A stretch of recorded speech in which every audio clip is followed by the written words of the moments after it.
No pacientiem bieži dzird jautājumu, kāpēc kājas satūks tieši ilgstoši lidojot vai braucot automašīnā. Un skaidrojums ir pavisam vienkārši. Ja mēs ilgi atrodamies piespiedu pozā vai statiskā pozā, tātad ilgi sēžam vai stāvam, bet lidmašīnā visbiežāk mēs sēžam, mums pietrūkst kustības. Un šajā periodā, kad mēs ilgi sēžam, nedarbojās ikru muskultūra. Ja ikru muskultūra kaut kādu apstākļu dēļ nedarbojās, neizbēgami pievienojās kāju tūska. Pat pie pilnīgi veselām vēnām, pilnīgi veselam cilvēkam, ilgstoši atrodoties nekustībā, kājas sāks pamt.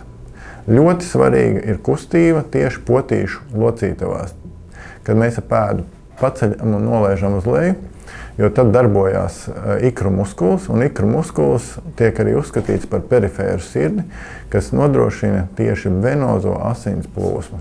Cirkulācija kājās ir gan arteriāla, gan venoza, gan limfātiska, un tā visa notiek visu laiku un paralēli.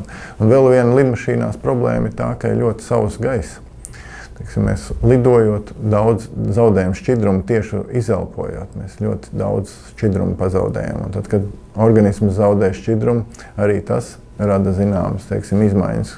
Protams, ka ja mēs runājam par cilvēkiem, kuriem jau ir noritoša hroniska venoza saslimšana, risks iedzīvoties trombos ilgstošu lidojumu laikā ir lielāks. Tādēļ atkal saulēcīga ārstēšana, vēnu ārstēšana samazina šo trombu rašanās risku dažādās dzīves situācijās. Tādēļ viens no mītiem ir tas, ka, ja mēs ārstējam vēnus, cilvēks saka, es baidos ārstēt vēnus, jo es baidos no trombiem, ja tās ārstēšanas rezultātā attīstīsies trombi.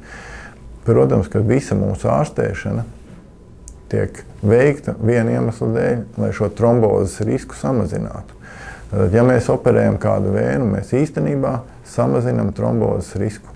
Lidojumos ir daži tādi aspekti, kas jāņem vērā, ko vajadzētu ievērot, lai mēs neiedzīvotos vēnu problēmās. Viena no tādām lietām ir nelietot alkoholu, dzert pietiekami daudz šķidrumu arī lidojuma laikā, un pirms lidojuma uzvilkt kompresijas zeķes. Un pirms lidojuma var valkāt dažādas kompresijas zeķes, vai tā būtu profilakses kompresijas pakāpe, vai otrā, vai pirmā, tam lielas izšķirošas nozīmes nav.